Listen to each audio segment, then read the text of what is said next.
Ijtimoiy tarmoqlarda maktab direktori vazifasini bajaruvchi ayol va uning o'rinbosari boshlang'ich ta'lim o'qituvchisi bilan janjal qilgani aks etgan videolar tarqaldi. Ma'lum bo'lishicha, ushbu janjal joriy yilning fevral oyida Qamasha tumanidagi aynan mana shu 67-umumiy o'rta ta'lim maktabida sodir bo'lgan. Biz vaziyatga aniqlik kiritish va taraflarni tinglash uchun ushbu ta'lim dargohiga yetib keldik. 2025-yil 27 fevral kuni maktabimizda o'quv ishlari bo'yicha direktor o'rinbosari hamda vaqtincha direktor lavozimida ishlovchi men haqimda maktabda noto'g'ri ig'volar tarqatdi. Mazkur janjal aynan mana shu yerda, ya'ni direktor xonasining yonginasida sodir bo'lgan. Bu yerda direktor va uning o'rinbosari boshlang'ich ta'lim o'qituvchisiga kuch ishlatishgan.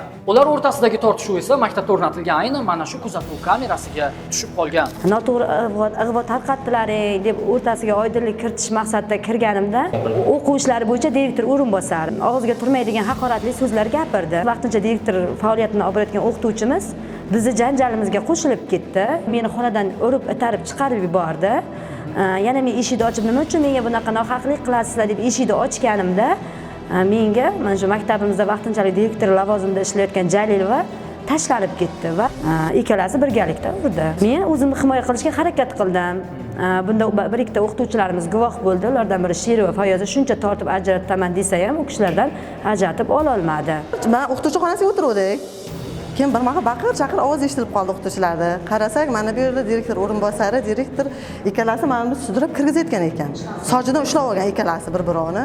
Men ajratishga keldim, mana bu yerdan ajrataman dedim, kuchim yetmadi. Biz mazkur janjalga asosiy sababchi bo'lgani aytilayotgan va o'sha vaqtda maktab direktori vazifasini bajargan ayoldan ham intervyu olishga urindik.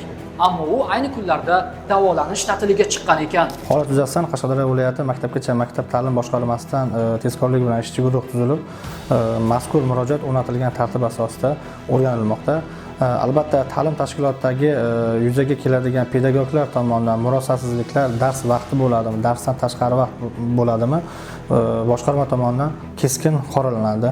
Kelgusida salbiy oqibatlarni keltirib chiqargan pedagoglarga nisbatan o'rnatilgan tartib asosida ta'sir choralari qo'llanishini ma'lum qilamiz. Millar mazkur holat yuzasidan voqealar rivojini kuzatib boradi va kimga qanday chora ko'rilganligi haqida yana xabar qilamiz. Dilshod Nabiyev, Qashqadaryoda shunaqa gaplar.